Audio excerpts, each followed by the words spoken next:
Tu risques d'échouer si tu ignores que voilà un chemin de la duplication. Ici, on appelle ça une fourche de réplication parce qu'on voit, ça peut faire comme une fourchette. On dirait que c'est une fourche de réplication. Et c'est ici, c'est un ordre. Ici, ce premier, c'est la topoisomérase. Et le rôle de la topoisomérase ici, c'est pour dérouler le brun d'ADN. Après cela, la deuxième enzyme qui est là, c'est l'hélicase. Donc, c'est le rôle de l'hélicase qui est là pour rompre les liaisons hydrogènes. Par la suite, lorsque les deux brins sont déjà séparés, il faut maintenant les stabiliser pour que les deux brins ne se réapparient pas. Et c'est maintenant ça le rôle des protéines stabilisatrices qu'on appelle encore en anglais les single-stranded binding proteins, qui sont les protéines stabilisatrices qui vont se fixer au niveau de chaque deux brins pour empêcher ces deux brins de se réapparaître. Donc, ça, les rôles des single-stranded binding proteins ou les protéines stabilisatrices. Et pour le grand quart, nous voyons, le grand quart, c'est une ADN polymérase. Et ce qu'il faut comprendre dans l'ADN polymérase, c'est que l'ADN polymérase effectue la lecture du brin dans le sens 3', 5', mais effectue la polymérisation dans le sens 5', 3'. Alors, ça veut dire quoi? Ici, comme on le voit si bien, ici, ça, c'est le brin qui est de 3' à 5', et le brin qui est de 5' à 3'. L'ADN polymérase lit toujours dans le sens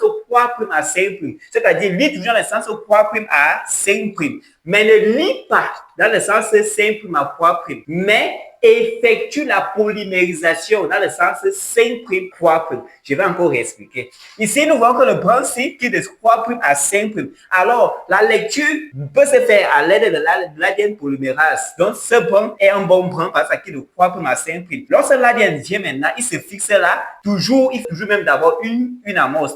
On appelle ça l'amorce, je vais encore bien expliquer après. L'ADN polymérase se fixe. Maintenant, il commence à lire de 3' à 5'. Mais on voit plutôt que la polymérisation, c'est ici, voilà le brin polymérisé. La polymérisation, lui, à son tour, se fait dans le sens 5', 3'. Voilà pourquoi j'ai dit la lecture du brin toujours dans le sens 3', 5', mais la polymérisation est toujours dans le sens 5', 3'. Maintenant, si on vient au niveau du seul brin, on va se rendre compte que le brin, celui, il est de 5' à 3'. Et il y a un problème parce que j'ai dit la lecture est toujours dans le sens 3', 5'. Mais maintenant, comme il y a un problème ici, qu'est-ce que va se dérouler ici? La molécule d'ADN, ou bien l'organisme, s'est adapté en faisant quoi? En synthétisant plusieurs amorces. Il faudra qu'on se rende compte qu'ici, il y a seulement une seule amorce. Mais ici, il y a plusieurs amorces. Pourquoi? Parce que le rôle de l'amorce ici va venir donner l'extrémité 3' pour permettre maintenant à l'ADN polymérase d'intervenir. Donc ici, il y a plusieurs amorces. Pourquoi? Parce que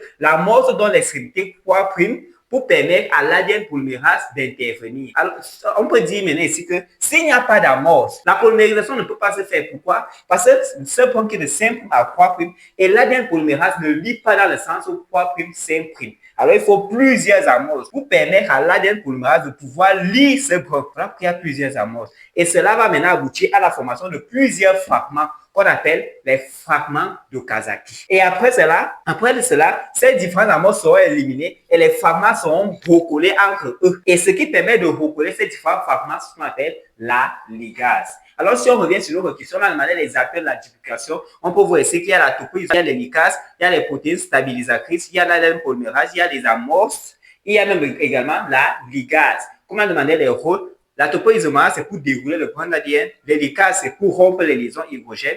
La protéine stabilisatrice, c'est pour stabiliser les deux brins. L'ADN polymérase, c'est pour polymériser les brins. Et l'amorce, c'est pour initier la réplication. Donc, j'ai schématisé une molécule d'ADN ici pour représenter les différentes parties codantes et les parties non codantes. Voilà ces molécules d'ADN.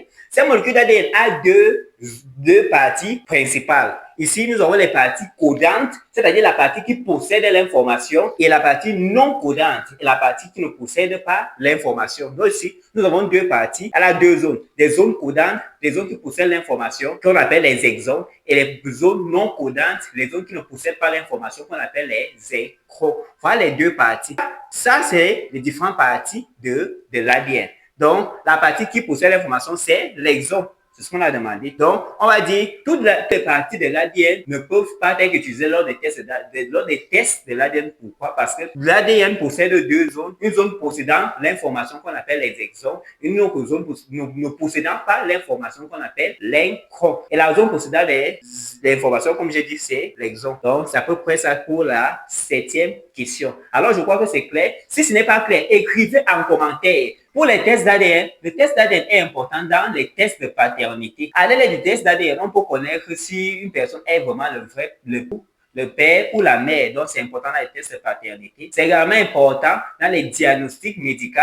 Pourquoi? Parce que ça permet de détecter certaines anomalies génétiques. Donc, c'est important. C'est aussi également important dans la criminologie pour essayer un peu d'étudier une scène de crime. Donc, les causes importantes de la mitose, on va citer ici, il y a donc, le renouvellement moléculaire, le renouvellement cellulaire, la conservation de l'identité biologique,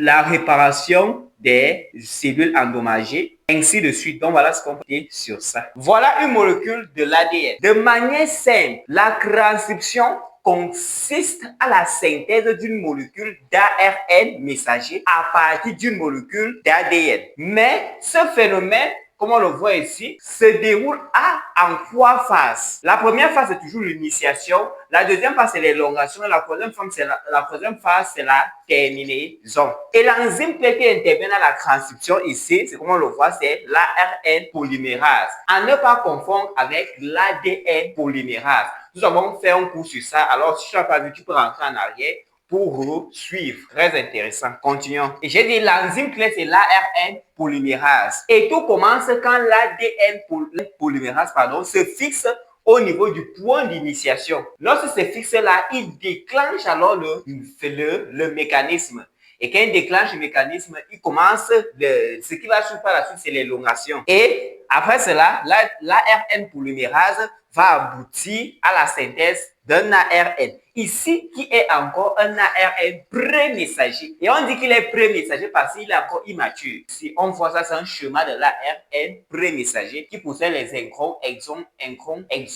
Mais maintenant, ici, ça c'est un ARN pré-messager. Ce qui nous intéresse, ce sont simplement les exons. Voilà pourquoi, après cette transcription, ça aboutit à la synthèse d'un ARN pré-messager qui doit maintenant subir encore d'autres modifications qu'on appelle les modifications post-transcriptionnelles. Et ces modifications post-transcriptionnelles consistent tout simplement à l'élimination de tous ces introns. On élimine tous ces introns et on associe les exons. C'est ce qu'on appelle l'excision et l'épissage. Donc, l'excision et l'épissage consiste à l'élimination des introns et à l'association des exons. C'est ça qui va aboutir à la formation de cet ARN messager mature, ayant ici une tête méthylée et une queue polyadénidée. Donc, normalement, voilà ce qu'on appelle un ARN mature, un ARN messager. Après les modifications post-transcriptionnelles. Et c'est ça le mécanisme de la transcription.